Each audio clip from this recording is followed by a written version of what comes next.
Хайырлы кеш, эфирда яңғар чарылышы сіздің білен Рузил Мингалимов. Алға табаузы бару шершенбінің түп темалары. Күп фатирлы турак йортларда урнашкан кибетләрдә алкоголь сатуны тыйдылар. Бүген чыккан яңа закон кемнәрнең юлына аркылы төшәчәк, Гүзәл Шихапова ачыклады.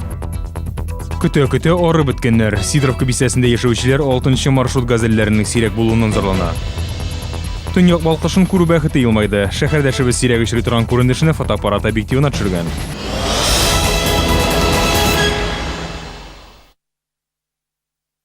Мөмкинлекләре шикләнәчәк. Бүген алкоголь кулланучы һәм аны сатучыларга кагылышлы яңа закон расланды. Ул республикада 18 июньнән гамәлгә керәчәк.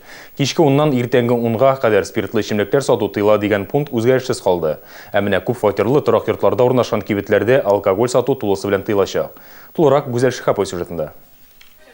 Турак йортларда урнашкан кибет хуҗаларының алкоголь продукцияләрен урнаштырып бетерергә нибары 3 ай вакыты бар. 18 июньгә кадәр алар кибет өчен башка урын эзләргә я алкоголь сатудан бөтенләй баш тартырга тиеш. Әмма кайбер сәүдә нукталары бу закон хакында берни дә белми. Знаем, нас об этом еще не информировали. Гыз бистәсенең 10-20 ай йортында яшәүчеләр кибетләренең күплегенә зарлана. Эре супермаркеттан тыш кечкенә азык-төлек һәм махсус алкоголь эчемлекләр сатучы кибет бар. Шәһәрдәшләр әйтүенчә, икесендә дә көне-төне алкоголь саталар, югыйсә эре супермаркет янында азык-төлек сатып байый алмаслар иде. Они даже не то, что продают, они даже под залог это спиртное и дают. Алар сатып кына калмый, бурычка, залогка да бирә. Паспортларын калдыралар да, акча алып килгәч документларын кире алалар. Без җәһәннәмдә сыман, һәр яктан тынычлык юк. Балалар мәйданчыгында исерекләр пычратып бетерде. Уже стоят бутылки. Әнә инде кулларында сыра тотып торалар. Көн сайын я баш төзәтәләр, я эшәләр. Бүген чыккан яңа закон нигезендә 18 июньнән күп фатирлы турак йортларының ишек алларында урнашкан кибетләрдә алкоголь сатуны тыялар. Әлеге законны хупламаучылар да бар. Человек умирает. Бәлки кеше үлеп ятадыр, кибетләр кирәк, баш төзәтергә кирәк бит. 100 грамм җибәрәсең дә дөнья ямьләнеп китә. Ә менә Гыз бистәсендәге 10-20 ай йорты артында урнашкан кибеткә һәм арка эчендәге сыра сату урынына әлеге закон кагылырмы билгесез. Чөнки закон нәкъ менә йортның ишек алдында урнашкан кибетләрдә алкоголь сатуны тыя. Димәк, сатырга теләүчеләр законны урап үтәргә мөмкин. Өстәвенә штраф күләме дә әллә ни зур түгел. Есть административная ответственность. Закон бозучылар административ җаваплылыкка тартыла. Штраф күләме физик затлар өчен 5 меңнән 10 меңгә кадәр, юридик затлар өчен 50 меңнән 100 мең сумга кадәр. Яңа закон буенча кафе һәм рестораннарда да кичке 10-нан иртәнге 10-га кадәр алкоголь эчемлекләрне бинадан алып чыгарга ярамый. Гүзәл Шихапова, Дмитрий Рачеев, Максим Орлов, яңалыклар. Татарстан президенты Леногорск ветераны Габдылхак Латыповка бүйік жеңуінің 70 еллыгы оңайынан юбилей медалін тапшырды. Рүстәм Минниханов ветеранның фатирында булды. Ул аңа сәламәтлек, озын гомер теләде. Шул вакытта президент шәһәр һәм район җитәкчеләренә исә сугыш ветераннарына карата медицина һәм социаль ярдәм күрсәтергә кирәклеген ассызыклады.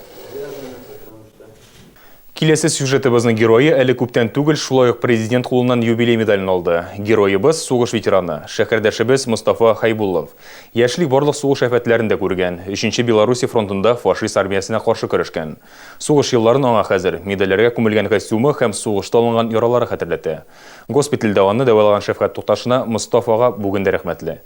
Ветеран белән безнең иҗат төркеме дә очрашты.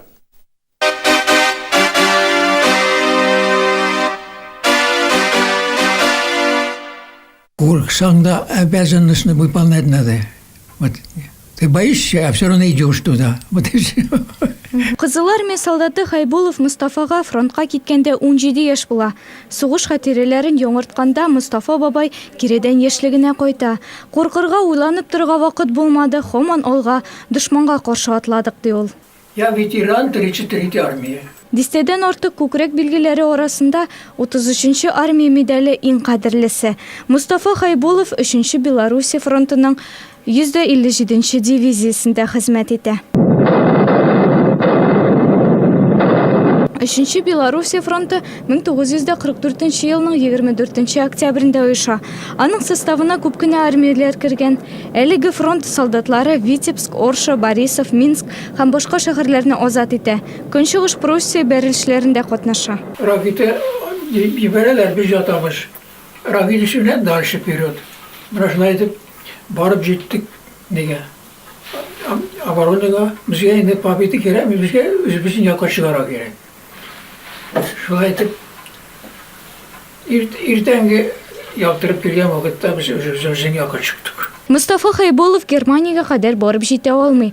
Литвада нык яраланып госпитальгә күчерелә. Бөек җиңүне Мустафа ага туган авылында каршылый. Чаллыга ул гаиләсе белән 70нче елда күченеп килә. Шәһәрдәшебез быел инде 90 яшьлек юбилеен каршы алачак. Алып киттеләр листа. 27 февральдә Татарстан президенты Рөстәм Миңнеханов Бөек Ватан сугышында катнашкан 10 шәһәрдәшебезне юбилей медальләре белән бүләкләде. Әлеге ветераннар рәтендә Мустафа бабай да бар иде.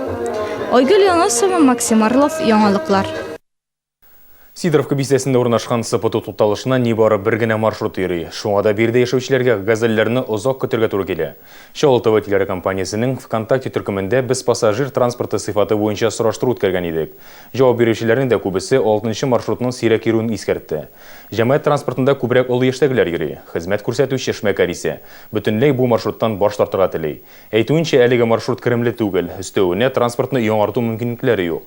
Проблеманы хәл итү юлы бармы? Алдагы материалда. СПТУ тукталышына Суар поселогында һәм Сидоровка бистәсендәге 3 йортта яшәүчеләр чыга. Кайчак автобусны 40-50 минут көтәргә туры килә диялар. Шестерку не дождешься. 6нчы маршрутны озак көтәбез, шоферларга әйтеп мәгънә юк. Я башым авырта, я дустымны кайдыр илтергә кирәк дип җавап бирәләр. Я человек больной, инвалид. Мин авыру кеше, хастаханәгә барырга кирәк. Көтәсең юк та юк, теләсәләр генә эшкә чыгалар. Расписаниегә карап та тормыйлар. 6нчы маршрутта барлыгы 2 генә газель, алар биредә яшәүчеләр өчен расписание төзегән. Аның буенча газельләр һәр 20 минут саен килергә тиеш. Пассажирлар аз булса да расписание буенча йөрибез дип ышандырды газель йөртүче. Сидоровка бистәсендәгеләр зарланса да безнең иҗат төркеме булган арада транспорт вакытында килде. Сегодня выгодно, не выгодно, вот так выгодно, как выгодно, не выгодно не бывает, то работа есть работа. Эшләргә кирәк. Ике кеше алып киләсең, ничә монда пенсионерлар. Биредә яшәүчеләр әйтүенчә, шимбә, якшәмбе көннәрендә тукталышка чыгып торудан мәгънә юк, газельләр бөтенләй йөрми. Шоферларның моңа үз аңлатмасы, 2 газель йөртүче ялсыз көн саен 12 сәгать эшли. Алар да инде өлкән кешеләр, яшьләр арасында маршрутка килергә теләк белдерүчеләр юк. Мин пенсионер Василий Бойцов. Ол предпенсионном возрасте уже. То есть лучше тәү кеше. Яшьләр бу пенсияда эшләмиләр. Агурцы дип аталучы йортларда яшәүчеләргә еш кына поликлиника тукталышына көтәр җәяү атларга туры килә. Күбрәк олы яшьтәгеләр интегә. Чөнки яшьләр шәхси машиналарда җилдерә. Шуңа да СПТУ тукталышына өстәмә маршрут сорыйлар. Вот эту двойку на Сидоров. Икенче маршрут газельләре ит комбинаты тукталышына кадәр бара. Шуннан бирегә килсеннәр иде. 6нчы маршрут буенча йөрүче газельләргә кеше аз утыра. Кайчакта халыкның көтәргә сабырлыгы җитми. 6нчы маршрутның хуҗасы Хәмзә Миннебаев камерага сөйләүдән баш тартты. Телефон аша якын киләчәктә үз газельләрен әлеге маршруттан алырга теләвен әйтте. Димәк, тиздән 6нчы маршрутның ятим калуы бар. Әмма транспорт идарәсендә безне тынычландырырга ашыктылар. Сидоровка бистәсендә 6нчы маршрут буенча элеккечә 2 газель йөрәячәк дип белдерделәр. Гүзәл Шихапова, Максим Орлов, яңалыклар. Шоллы ТВ каналының койнар элемтә телефоны тәүлек дәвамында эшли. Сезне нәрсә борчый? Нинди сорауларыгыз бар? Шалтыратыгыз. Койнар элемтә телефоны 51 31 31. Кич республиканың берничә районында уникаль күренеш. Төньяк балкышын күрергә мөмкин иде. Атмосфера катламының өскөлешенең берничә төс белән балку безнең өчен як өчен чит күренеш. Ул гадәттән илнең төньяк ягында күзәтелә. Шулай да быел белгечләр интенсив кояш җилләре арасында төньяк балкышын күреп булачагын хәбәр иткән иде. Шәһәрдәшебез Рафаэль Җалалов моның шаһиты. Казаннан кайтканда бу күренешне фотога төшерергә өлгергән. Безнең күз өчен ул шундый ук түгел, вот фотографиядагы сыман, әйме?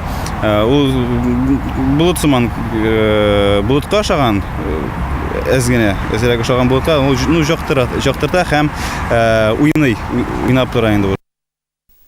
Бу сезгә җиткерәсе соң мәгълүмат иде. Мин Рузил Мингалев белән саубуллашам. Киләсе очрашуга кадәр.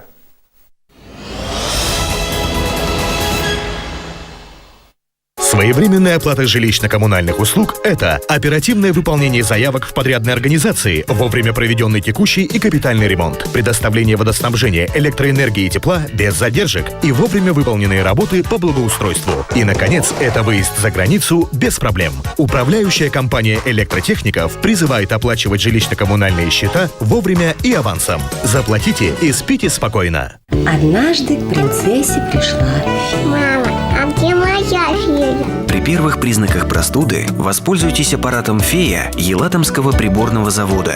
Наша фея такая добрая.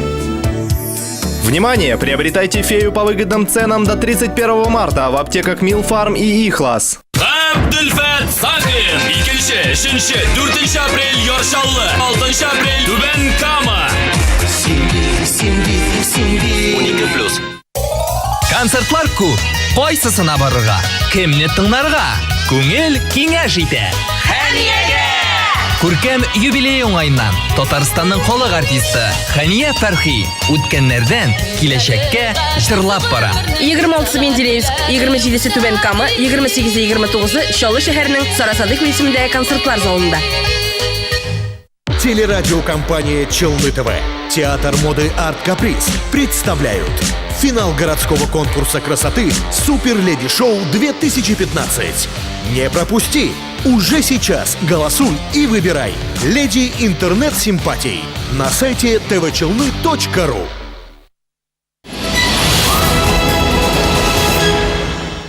Кама механикасы мотор техник үзәге ул 10 түзүкләндерү цехы, цилиндр, вал, шатун блокларының 30-дан артык төрдәге ремонт эшләре дигән сүз. Меңнәрчә чакрымнардан соң тузган детальләр Кама механикасы мотор техник үзәгендә икенче гомергә ия була. Кама механикасы безнең илдә ясалган детальләр белән дә, шетелникеләр белән дә эшли. Техник үзәктә детонацион үрдертү җайланмасы гамәлгә кертелде. Аны Россия галимнәре ясаган. Ул детальләрне яңартырга, аларның үлчәмнәрен көйләргә мөмкинлек бирә. Основным достоинством данного оборудования Әлеге җайланманың төп казанышы шунда, ул детальгә термик тәэсир итми, шул рәвешле аны бозмый, һәм геометрик параметрлар үзгәрешсез кала. Үрдертелгән детальнең техник характеристикасы заводта эшләнгәненә караганда 2 тапкыр яхшырак. Аның катламы 3 мм-га кадәр җитә. Бу исә детальне эшкәрткәндә өстәмә мөмкинлекләр бирә. Җайланма ярдәмендә тузган катлам яңартыла. Впоследствии при работе это сказывается на долговечности. Нәтиҗәдә деталь озаграк хезмәт итә, машина озынрак юл үтә. Нанесенного слоя. Әлеге җайланмага беренчеләрдән булып оборона министрлыгының 9 предприятиесе һәм Тольяттидагы АвтоВАЗ заводы заказ биргән. Хәзер ул мотор техник үзәгендә дә бар. Кама механикасы җитәкчеләре киләчәктә КАМАЗ заводлары белән дә хезмәттәшлек итәргә җыена. Мотор техник үзәге машина төзүчеләр урамы 9-нчы йорт Саха автосервис базасында урнашкан.